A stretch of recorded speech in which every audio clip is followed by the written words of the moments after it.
So we have got the King of Egypt 2. Now, the big mistake that you can make with this is this one is going to be for a right mid and the King of Egypt is going to be for a right wing. So the big thing is you can definitely put in a fair few different players. Just quickly showing you before we look into it. You look at Makelele can play right mid. You've obviously got Di Lorenzo can as well. And if you go further down, you'll see a little bit of McManaman. Even Madison can play that right mid. So there's going to be a lot of people that are ability to be able to go a right mid rather than a right wing. So it's very interesting to see who you could put in this one in the difference. So for instance, a big one here is going to be Valverde. Now, you will kind of make him into more of an attacking mid, more so than anything. Obviously, the stats look pretty good. And the one thing that you've always got to check is, so if you're looking for coins, check in the description for Eldorado. Depending on the coin amount that you're looking for, the delivery time is displayed on the website and you'll see lots of different trusted sellers with reviews on specifics and also the ability to be able to pick who you want. It will also show how much they have in stock, and obviously you can see that they are verified members. There is 100% refund ability and also 24/7 support if you need any questions with your coin needs. Also, if you head over to Trustpilot as well, you can see over 30,000 upvotes for them. You can see how reliable they are. Obviously great feedback across the entire board with Eldorado. So when on checkout, make sure you are using the code JT11 for 5% off your order every time. Discount code JT11. Now let's get back to the video. You don't want to go too crazy on the roles. Like now, if we put him here in the centre mid, he's going to have centre mid, and right wing. Some evolutions could potentially call that a little bit of a disadvantage later on in the game. Whether you're bothered by that or not is something to always be considered with, as realistically the upgrades that you get him are going to be based around the specific position that you're looking at. So for instance, when you look at this inside forward, you get obviously the winger plus plus, the other inside forward plus plus, as well as then the winger again. So even if you get Valverde to a 90, the centre mid, he's still only a plus on a half winger. The holding doesn't have any, the deep line playmaker. So even though they have got a nice upgrade, the roles do play a part quite massively. So maybe you're okay with him as a playmaker. To be fair, he's probably more of a playmaker with these stats, but it's something to always consider. And also with the actual playstyles. He may not have the kind of ideal playstyle pluses, but realistically, he's got long ball pass, he's got a bit of rapid, press proven, no defensive playstyles, no really anything playstyles, to be honest. A lot of kind of nothing. The power shot and finesse is fantastic as always, but not having anything else in comparison to other centre mids, other players that you could put into this position is absolutely massive. Like even if we went for someone like a Palmer, he's got incisive, he's got himself the whipped pass. There is a bit of first touch, a bit of flair, technical. So he's got a bit of everything. Now I'm not saying he's going to be the best either. You're going to give him the dead ball and finesse, and at least he is kind of a cam more so than anything, and he can obviously play right wing as well.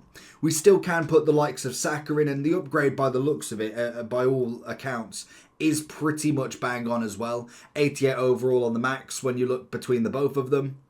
We have got 88, 90 pace, 90 dribbling, right wing for number one, right mid for the other. And then obviously you're looking at max free positions, 10 play styles and 2 play style pluses. So it is very similar, as you'll see a lot of these players, but there is also some extra players that you can throw in, like we suggested with Makelele in there as well. And you'll even see someone like, I know Gully can play both, but if he could only play right mid, for instance, Cancelo is a nice option. Now, obviously it's not a nice option to evolve because you don't need finesse shot or press proven. Press proven actually probably not a bad one. But then if you look at someone like Asensio, we said this with the last one, incisive pass and finesse as a cam or right wing is not bad. Like, I think this is a pretty decent Evo, to be honest. It has got a lot of games to do, so nothing has changed there. You've still got a whopping 18 matches to do. So I would suggest, if you are obviously doing both of these, to potentially do both at the same time. Now, the only thing that kind of gets me with this Evo in itself, I would have wished that they did one free and one not. Obviously go with like a right mid and maybe even drop it down to 89 instead if they really wanted to. So you've got to pay, you get a better paid version one as such. But the fact that you've got to pay for both at 75,000 and then have 600 points as well, it just doesn't seem that fair, or at least that much in the know, to be honest. Like, you look at some of these and you've got like the 90,000 at 700, whereas we had like a half a mil coin at Evolution that was only 1,000 points. So for me, I think it is just a little bit over the value in terms of what you actually get back from it as well. If we look at the trending players, these are what's going to give us a pretty good mark. Obviously the likes of Beckham is going to be pretty fantastic, but even with Beckham as well, you've always got to look at the kind of play styles and what he's got. You've got the incisive, the long ball, the whipped pass is always nice. It's got the dead ball plus instead of anything else. For me, that's kind of a big deal breaker for him. I'd rather wait and potentially do another upgrade instead. If we could get, for instance, the incisive pass here, that would be much better than having the finesse for someone like Beckham, as he is predominantly based around the passing. I would still look at kind of like your right wing, if anything, because you want to make sure that you are getting somebody with the right playstyle pluses. Like a Cam could get away with it, a right wing, a striker, maybe to some extent a centre mid, but when you're looking at fullbacks, when you're looking at centre backs, even if they can play it, I just think a finesse shot is so wasted on them. A Tell is going to be a great shout. A Coman is going to be up there. Di Lorenzo, he's already got the double, which is quite nice from obviously his version here. It's not a bad upgrade for him, to be honest. I mean, that is a pretty good upgrade across the board. Like, he could... That's absolutely nuts. All you need now is a centre mid of him, and that is a fantastic upgrade. We go with an engine. 96, 91, 95. That is outrageous. What's the anchor do to him? Gives him 96, 93, 93. Wow.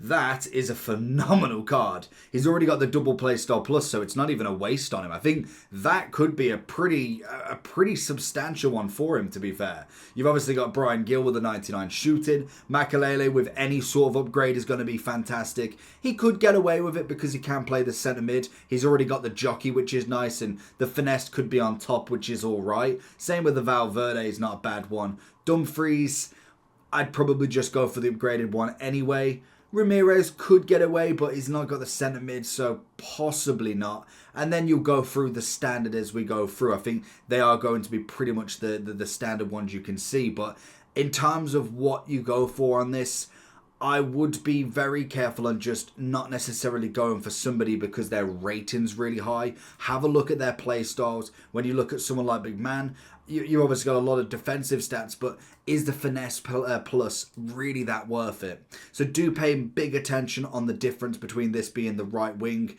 and also the right mid. They've got that the wrong way around now. That's very weird. Oh, no, they have. That's the new position. I was going to say the right mid and obviously the right wing. They are the same stats by all accounts of the upgrade, that they do give you the same, but it is just going to be the fact that it can introduce more players into it than just going for the right wings. As you see, Saka, Anthony, Rodrigo, Elise, Endrick are going to be the famous shouts in them ones. So let me know down below what you think. Make sure you do like and subscribe on this, and I will catch you all for the next one. Peace.